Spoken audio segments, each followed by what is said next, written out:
서울에 살던 탈북민 어머니와 6살 배기 아들이 숨진 지 수개월 만에 뒤늦게 발견됐습니다. 서울 관악구의 한 임대 아파트입니다. 지난달 31일 탈북민 41살 한모 씨와 6살 배기 아들 김모 군이 집 안으로는 못 들어가 봤지만 이제 창문이 좀 열리거든요. 복도식 아파트여가지고 창문을 열어봤는데 방이 정말 아무도 애초에 존재하지 않았던 것처럼, 어쨌든 제가 그 문 앞에서 이제 느낀 거는 탈북 모자가 분명히 대한민국에 와서 살았지만 처음부터 존재하지 않았던 사람처럼 느껴졌어요. 왜냐하면 그들이 다녀간 흔적이 거의 없었거든요. 주변에도. 분명히 이 땅에 살았지만 어느 순간부터 투명인간처럼 지내다 굶어 죽었다는 탈북모자 이야기는 너무도 큰 충격이었습니다. 그녀는 왜 그렇게 허망하게 떠나야 했을까요? 솔직히 말해가지고 우리는 굶어 죽었다고 생각 안 해요. 굶어 죽은 것보다도 자기가 소통을 못하다 나니까 그 정신적인 스트레스 때문에 남한테 이걸 보여주기가 싫으니까 나가기 싫다니까 소통을 안 해버리다 나니까. 외로워서가 아닐까요? 저는 그래요. 외로워서가 아닐까. 한국에 왔는데 그냥 외로워서 저처럼 다시 중국에 가고 싶다던가 북한에 가고 싶다던가 이런 생각이 들어서, 그런 생각이 들어서 더 외롭고 살 생각이 없었다던가.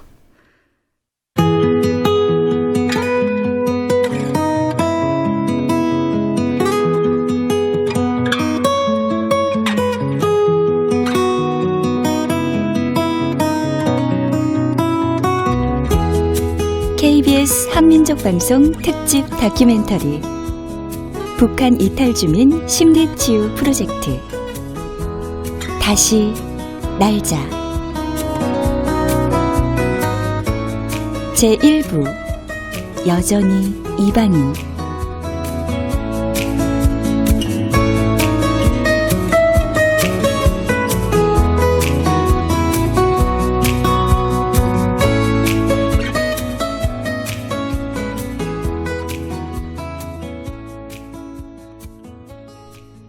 안녕하세요. 저는 사단법인 새롭고 하나 된 조국을 위한 모임 신민여 대표입니다. 대한민국에 정착한 북한 이탈 주민 10명 중 7명은 여성입니다.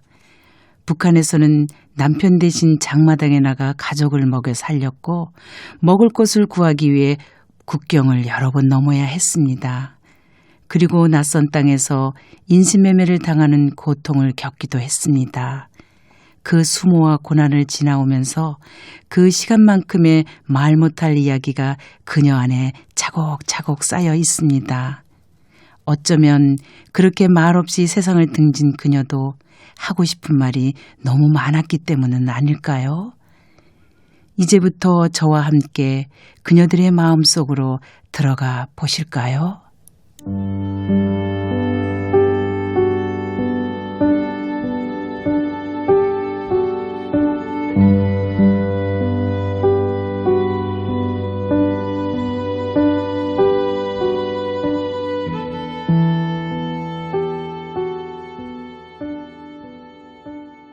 저보다는 신랑이 먼저 느껴요.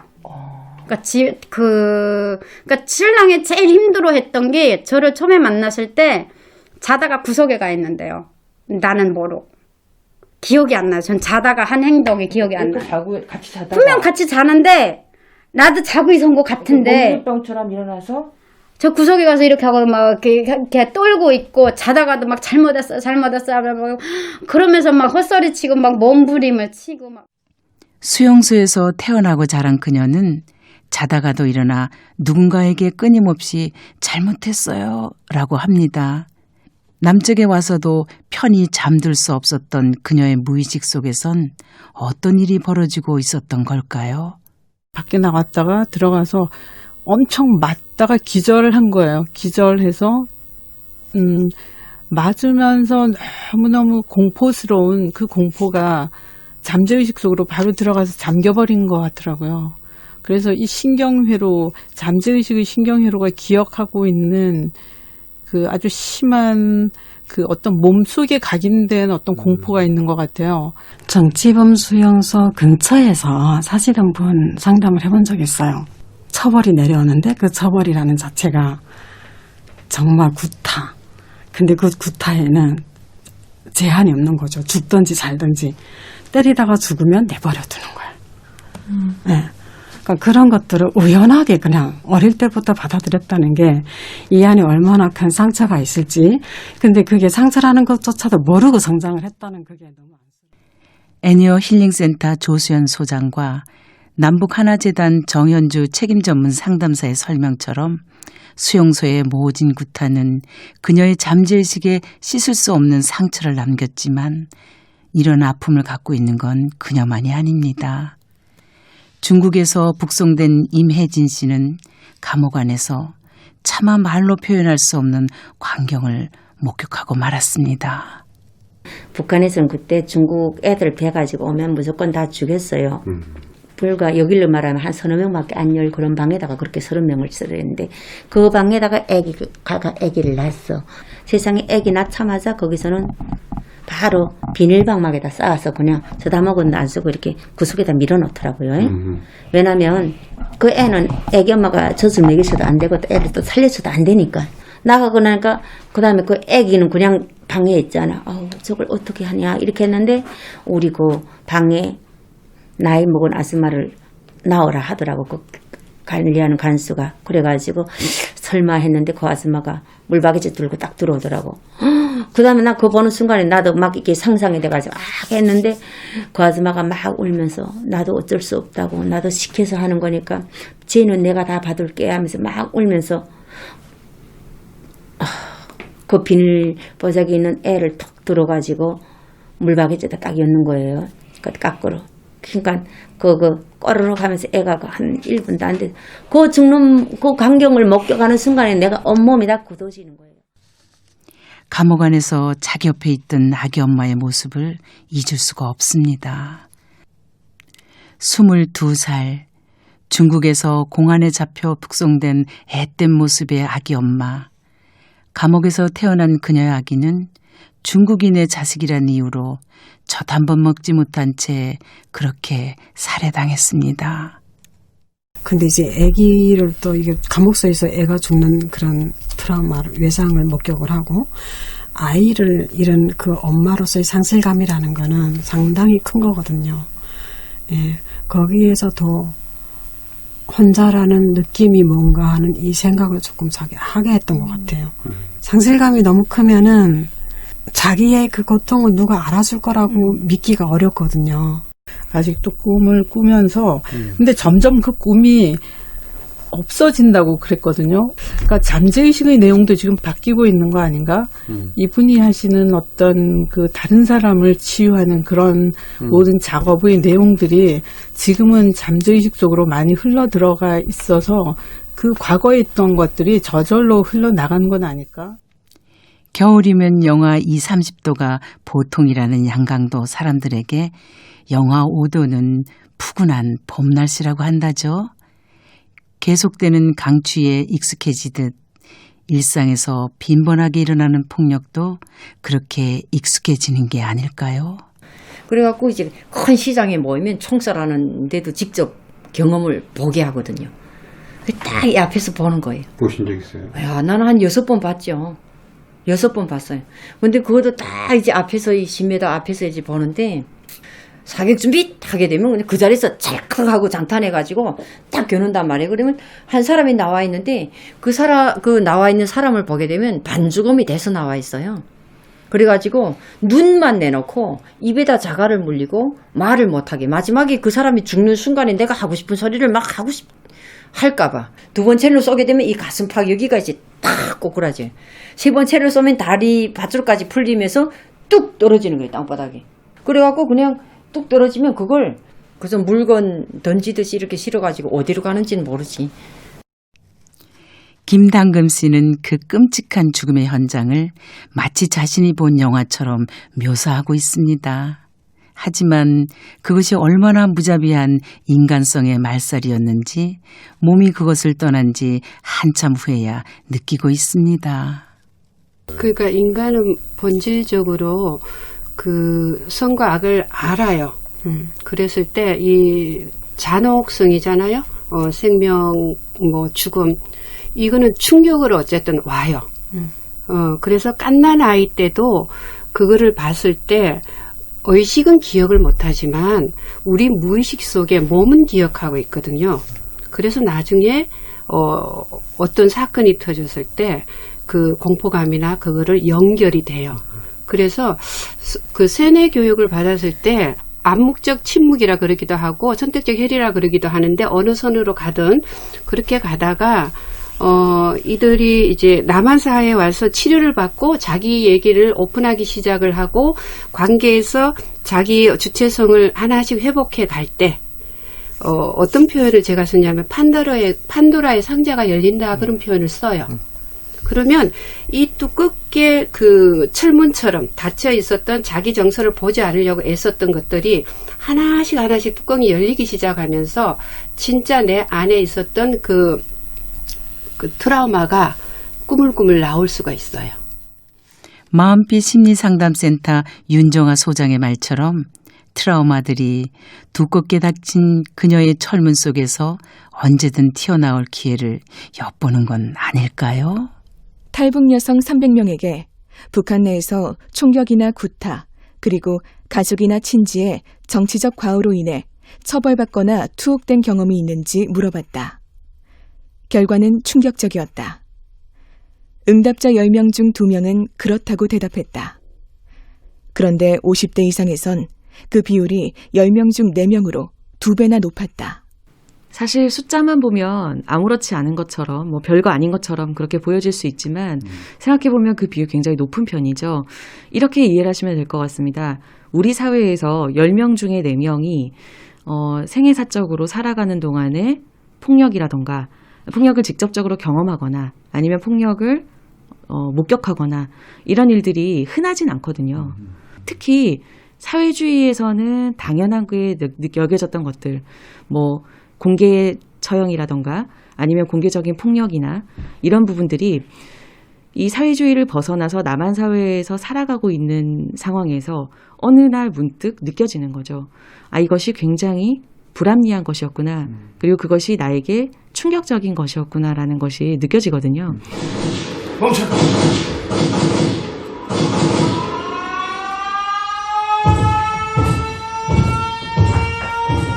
그때는 늘 정말 첩보 영화 찍는 줄 알았습니다. 강물에 군인들이 총 들고 왔다 갔다 그리고 줄 하나에 의지해서 강물을 건너는데 맨 앞에 브로커가 그 다음에 사람들이 줄줄 갑자기 바람이 거세지더니 물살이 빨라지고 결국 먹고 살기 위해 밀수를 했던 최송죽 씨도 연극의 한 장면처럼 캄캄한 밤 군인들이 지키는 국경을 넘곤 했습니다. 그러다 중국에서 살인자라는 누명을 쓰게 된 그녀는 변방 교도소에 6개월이나 감금돼 고문을 당했습니다. 지금도 마스크를 쓸 때면 입에 테이프를 붙인 채 이가 부러질 정도로 맞던 그때 기억이 떠오르고 안전벨트를 맬 때면 전기의자에 앉아 고문을 받던 경험 때문에 몸서리가 쳐집니다. 나는 아니다. 그러니까 진짜 썩어지게 매를 맞았잖아요, 거기서. 근데 막 전기를 낸다, 막 투입했단 말이야. 그것도 나는 아니다, 그래서. 3일 동안 날 이렇게 이거 붙임띠 있지 않습니까? 그 비닐 붙임띠, 그거 붙이고 손이랑 족쇄 다 채가지고 막 가다 놓고 물 한 모금도 안 주고 밥 한 술도 안 줬단 말이야. 네, 너무 막 불지 않으니까. 제가 그래서 이 마스크를 이거 하는 게 내 정말 익숙되지 않아서 완전 고생했습니다. 코로나 터지가지고. 제가 이 마스크를 못했단 말이야. 그 트라우마 있어서. 이 앞에다 뭘 붙이자면. 그 붙이고 3일 동안 그 어두운 짓 다 가다 했던 그 트라우마 있어서. 입에다 그때 중국에 테이블을 붙여버렸어요. 네. 안전벨트 떼기 제가 정말 싫어한단 말입니다. 제가 중국에 잡혔을 때 이게 앉아서 전기고문 당한 적이 있었단 말입니다. 그러니까 내가 이거 안전벨트 여기다 이런 거 정말 싫어한단 말입니다. 이것들이라서 저는 고문하는 줄 알았단 말입니다. 자극이 조건화되어 있어요. 벨트 하면은 전기고문 의자에 앉아서 벨트를 딱 매던 그 생각. 그러니까 벨트를 딱 하면 그 다음에 고문이 오는 거가 딱 연상이 되고 이렇게 연결이 신경회로가 그렇게 연결이 되어 있어요. 이런 조건화를 어떻게 바꿀까 저도 생각해 봤는데 만약 뭘 음식 맛있는 걸 먹으러 간다 이럴 때 벨트를 하기 전에 야 우리 어디 가지? 우리 어느 식당에 가서 맛있는 거 아바이 순대 먹을 거잖아. 이렇게 말을 하고 그걸 연상하고 그리고 나서 벨트를 메고 가서 먹고 오고. 이런 경험들이 쌓이면은 이제 조건화가 좀 바뀔 것 같아요. 벨트를 메면 좋은 일이 일어나는 걸로.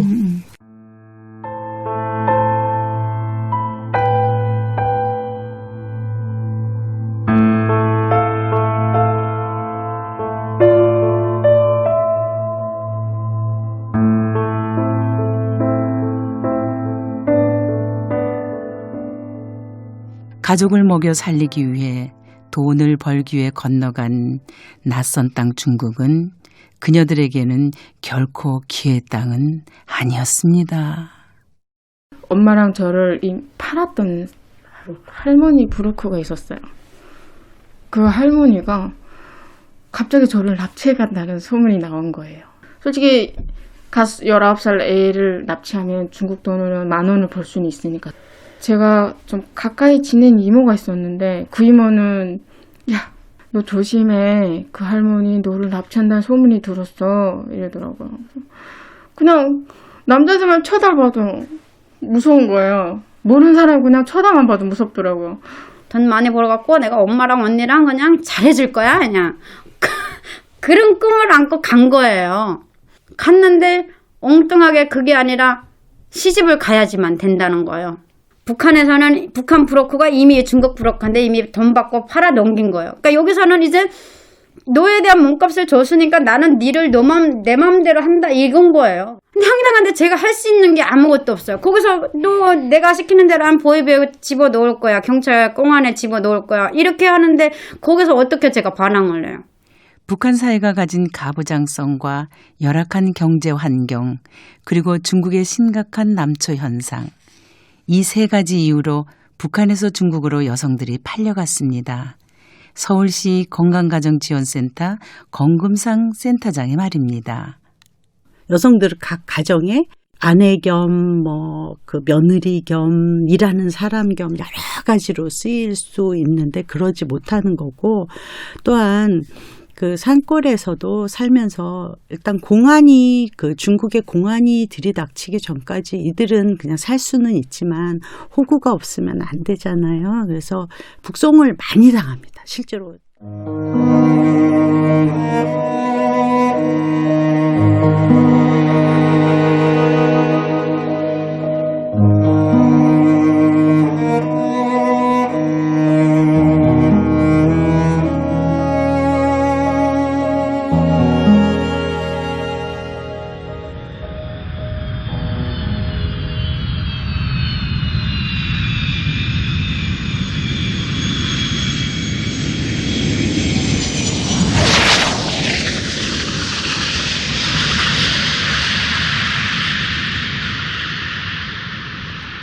드디어 꿈에 그리던 남한 땅에 도착했습니다. 나도 모르게 웃음이 나옵니다. 모든 것이 새롭고 신기하고 소중하기만 합니다. 남한 땅에 왔으니 이제는 안전해. 편하게 살면 돼. 스스로에게 다짐을 해봅니다. 딱 내렸는데 그 바닥도 약간 대리석 같은 그 바닥이고 불빛도 완전 화려하고 모든 게 화려한 거예요. 그래서 여기 진짜 신발 신고 다녀도 되나 막 이 정도로. 인천공항에 내리니까 나는 세상에 이렇게 발전된 대한민국이 진짜 눈으로 직접 확인을 했을 때 너무 좋았어요. 너무 좋고 나는 뭐 사상이 있고 뭐고 지간에 어쨌든 그때 심정은 와, 나는 진짜 여기서 이게 진짜 내가 살 때구나. 그러니까 저는 비행기 타는 것도 신기하지만 비행기 내려서 그 사람들의 인상이 너무 신기했습니다. 저는 길거리도 너무 깔끔하고 그걸 다 포장도로인데다 우리를 지금 다 세워놨는데 너무 깔끔하고 정말로 진짜 너무 좋았습니다. 저는. 하나원에서 그녀는 걸음마를 처음 배우는 어린아기처럼 건강검진부터 내 이름으로 된 은행 계좌 만들기까지 두렵지만 설레는 마음으로 한 걸음 한 걸음 내딛습니다. 그리고 처음으로 내 이름으로 된 내 집에 들어섭니다. 근데 이불 이제 줬단 말이에요. 사발 같은 거 몇 개 이렇게 줬는데 저 아직도 갖고 있어요. 핑크색. 얼마나 이쁜가. 첫날에 들어가니까 그렇게 해놨더라고요. 그래서 감사하다고 이제 나가서 밥 먹고 그 이불을 안 덮었어요. 안 덮고 베개도 안 덮고 딸 시집갈 때 너무 이뻐갖고 딸 시집갈 때 그거 줬어요. 대한민국에 와서 그래도 이제 내 집이라고 들어갔을 때 뭐랄까 나를 따뜻하게 이렇게 품어준 사람은 아니지만은 예, 와 너무 황홀했어요 제가. 하지만 설레음은 거기까지였습니다. 어느 순간 그녀는 낯선 땅에 덩그러니 버려진 느낌을 받습니다. 죽을 고비를 넘기고 온 남한에서 지독한 외로움을 느끼게 될 줄은 미처 알지 못했습니다. 가족이 너무 보고 싶은 거예요. 내가 말을 안 하고 도망쳐 나왔다는 그 죄책감 때문에. 그래서 좀 내가 가족들 몰래 나와서 막 벌 받는 건가 이런 생각 들 정도로 처음에는 정말 힘들었죠. 거의 울면서 지냈던 것 같아요. 늘 그냥 꿈꾸면 항상 제가 북한에 가 있고 항상 이렇게 엄마 아빠랑 이렇게 함께 지내고 이런 꿈을 꾸고. 초반에 왔을 때 우울증이 막 우울증 올 것 같더라고요. 아는 사람도 없고. 그렇다고 해서 은정이 학교 다니는데 맨날 나보러 와달라고 할 수도 없는 거고, 이게 한국 오니까 북한에서는 사실 할 일이 없어서 친구들도 맨날 봐요. 근데 한국은 자기 살기 바빠가지고 그렇게 자주 못 봐요, 사실상. 이 체제가 전체주의 체제에서 개인주의로 온 거잖아요. 개인의 자유.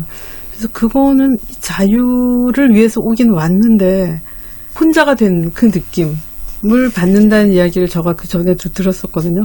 그리고 심지어는 자녀가 남한에 왔기 때문에 보이부원이 계속 자기를 따라다녔는데 그게 너무 싫었는데 남한에 딱 와가지고 이제 몇 달 안 됐거든요. 너무 혼자라는 거예요. 아무도 오지 않아서 너무 쓸쓸했는데 일종의 문화 충격 같은 거일 수도 있어요. 누구나 다 낯선 것에 대한 어떤 스트레스가 있잖아요. 있는데 이분들은 이미 스트레스에 굉장히 취약하신 분들이고 그리고 이제 남한 사회에 대해서 엄청나게 세뇌됐던 분들이에요. 그러면 이게 이미 트라우마를 경험한 사람들이고 늘 아직 그 긴장이 풀리지 않은 상황에서 또 혼자가 된 거예요. 그나마 하나원에 있을 때는 다 편한 사람들이 함께 몇 달을 같이 지내다가 몇 달을 같이 한 거의 6개월에서 1년 뭐 이렇게 지내는 분들이 계신데 그렇게 같이 지내다가 혼자 있다라는 거에 대한 그 감정이 더 강렬하게 느껴질 수 있는 거죠. 입을 떼자마자 그녀는 사람들의 차가운 눈빛을 느낍니다. 글씨도 같고 말도 같은데 사람들은 그녀의 말투에 거부 반응을 보입니다. 결국 그녀는 또다시 마음을 다치고 맙니다. 식당에 처음에는 서빙을 가라 하니까 서빙이란 게 뭔지 몰랐어요. 그래서 물어봤어요. 서빙이 뭐예요? 하니까 너무 귀찮아서 나를 얼려다보더라고요.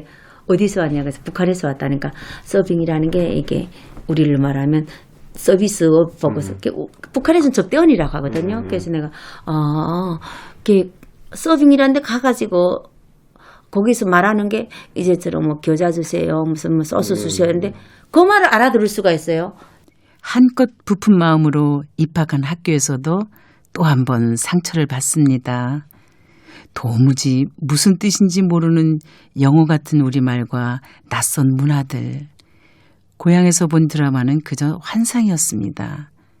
그녀는 어쩔 수 없이 외로움을 선택해야만 했습니다. 여기 오니까 모든 언어들이 학교에서 쓰는 모든 심지어 볼펜마저도 거기는 원주필이라고 하는데 여기는 볼펜이라고 하고, 그러니까 아주 사소한 거잖아요. 이런 것까지 다 언어가 다르니까 미치겠는 거예요.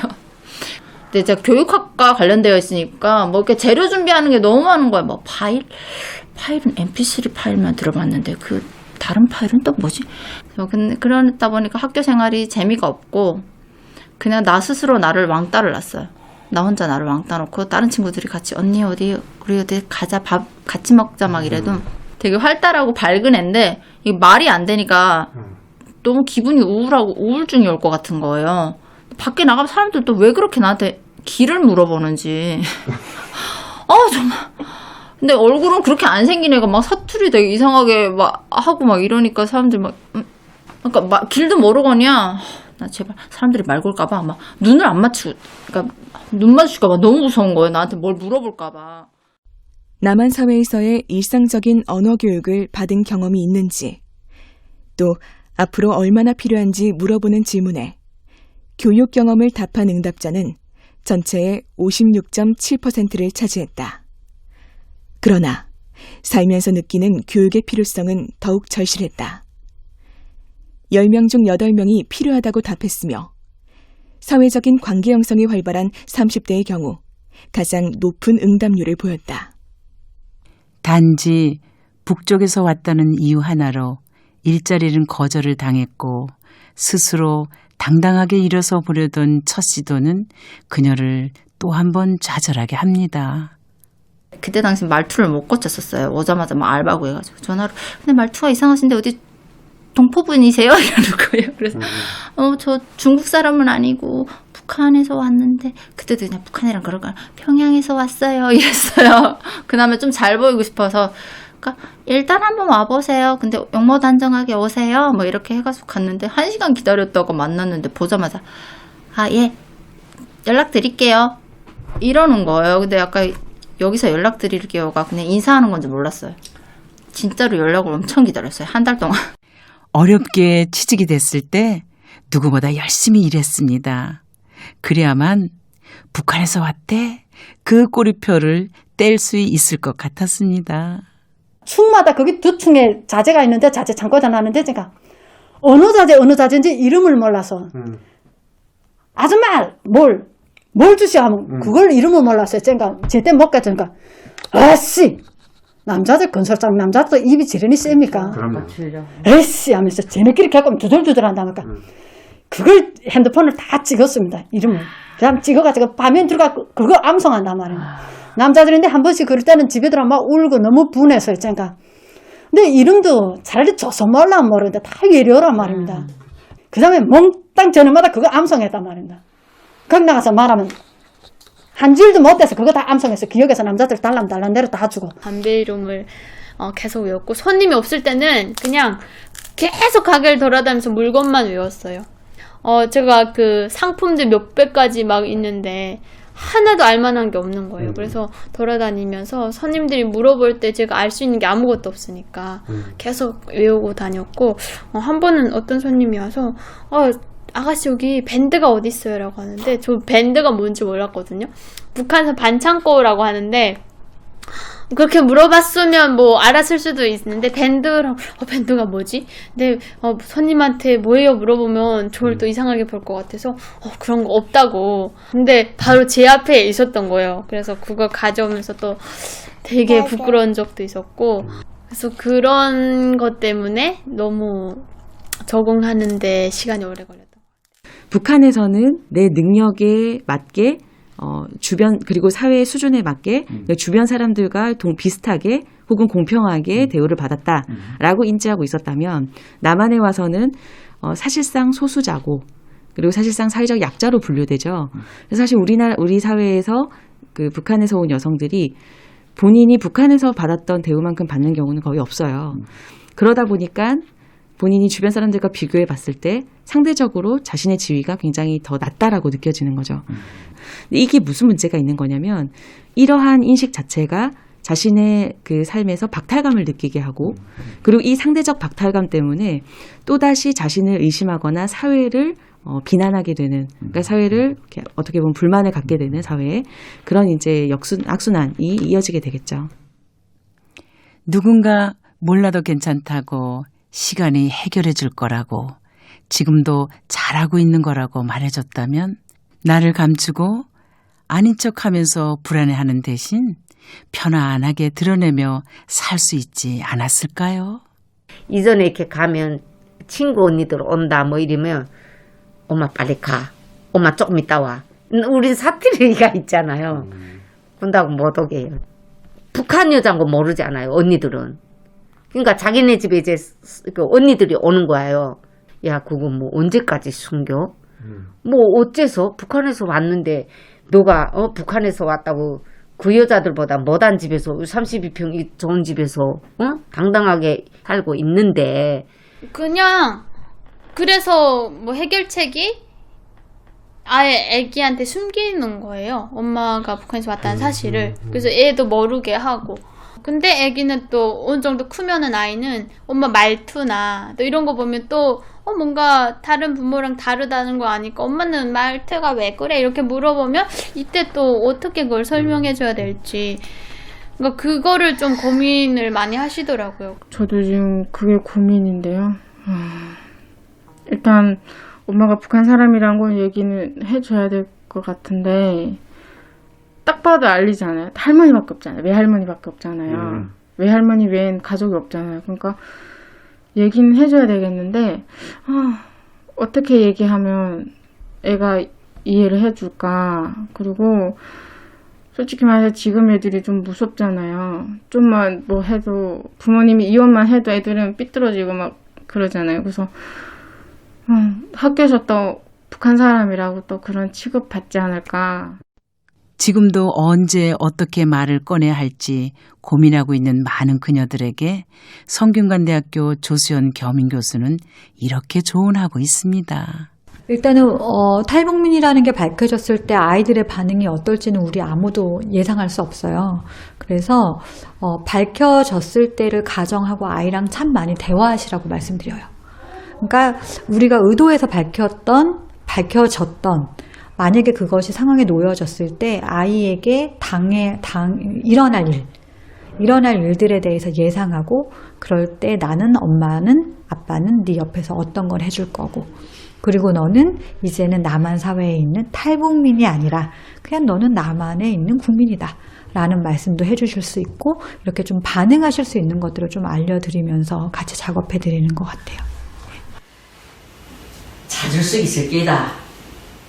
예? 니네 형말이다. 피는 자석이야. 우리 탈북자들 부모 형제 헤어졌다 만나는 사람들이 얼마나 많은데 그래서 조급하게 생각하지 말고 만날 사람들은 아무 때든 꼭 만나게 되는 법이야. 저도 정말 그랬으면 좋겠습니다. 그러게. 만날 사람은 언제든 만나게 된다. 북한에서 온 여성들이 간직하고 사는 말입니다. 낯선 땅 남한에서 가족만큼 힘이 되는 존재도 없을 겁니다.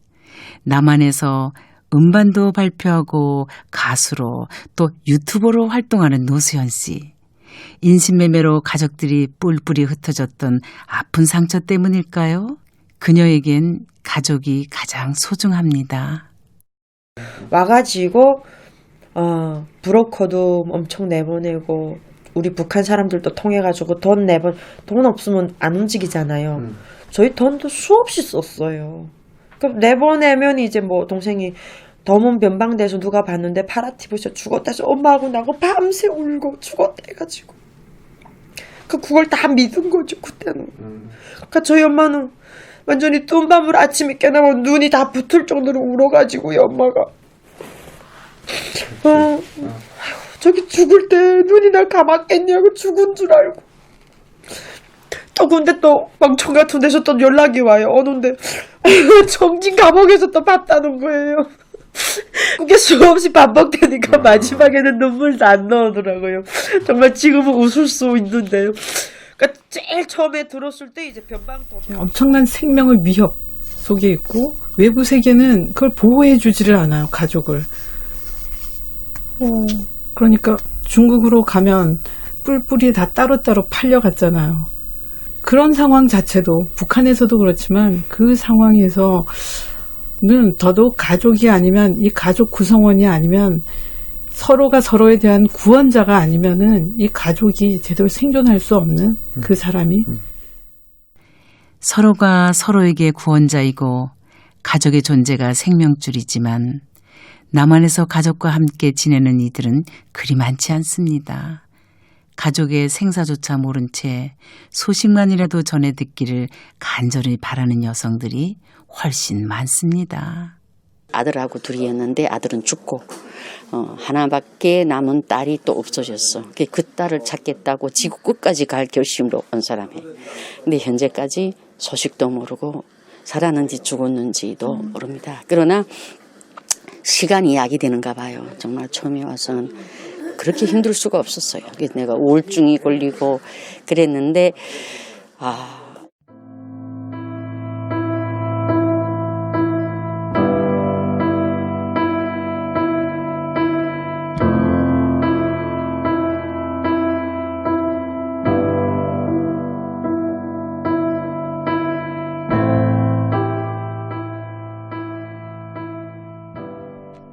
남한에 도착한 그 자체로 해피엔딩이라고 합니다.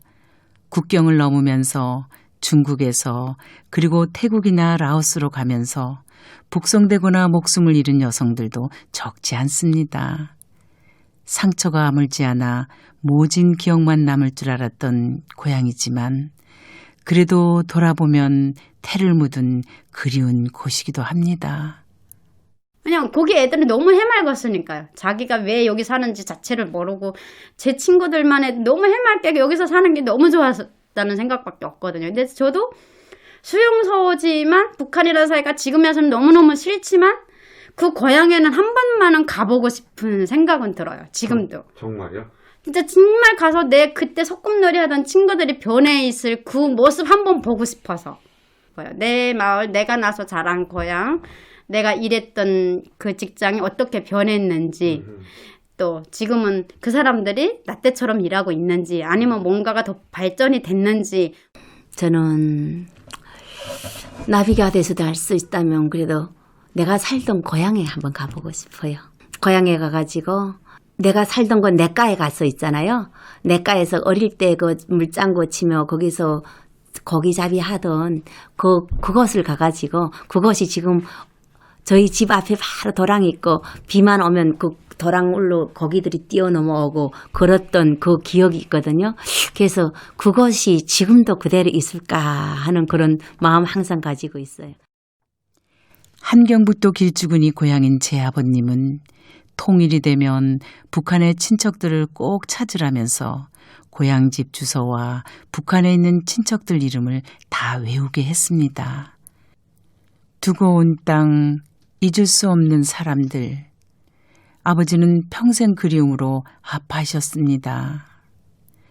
북한을 떠나 남한에 정착한 많은 여성들도 그런 아픔으로 흐느끼고 있지 않을까요?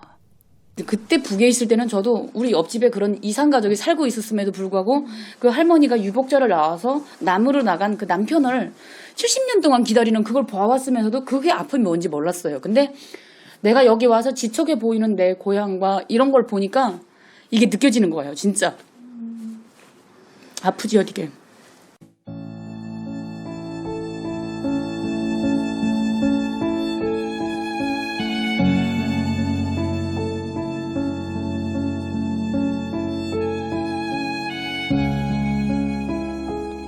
어쩌면 우리가 누리는 이 평범한 일상이 남한에 힘겹게 뿌리내리는 그녀들에겐 치열한 전투가 아닐까 하는 생각을 해봅니다.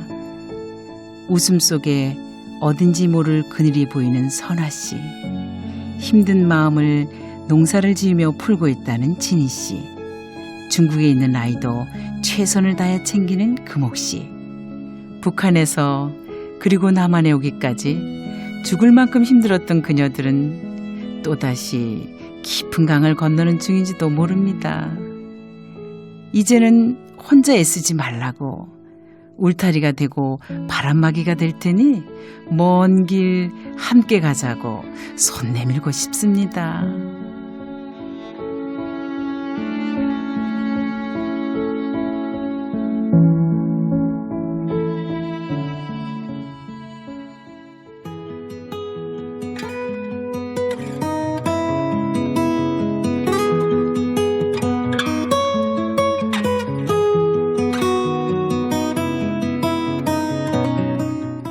KBS 한민족 방송 특집 다큐멘터리 북한 이탈 주민 심리치유 프로젝트 다시 날자 제1부 여전히 이방인 기획 신원섭 연출 황현선 음악 엄은영 구성 손정화 그리고 저는 신민여였습니다.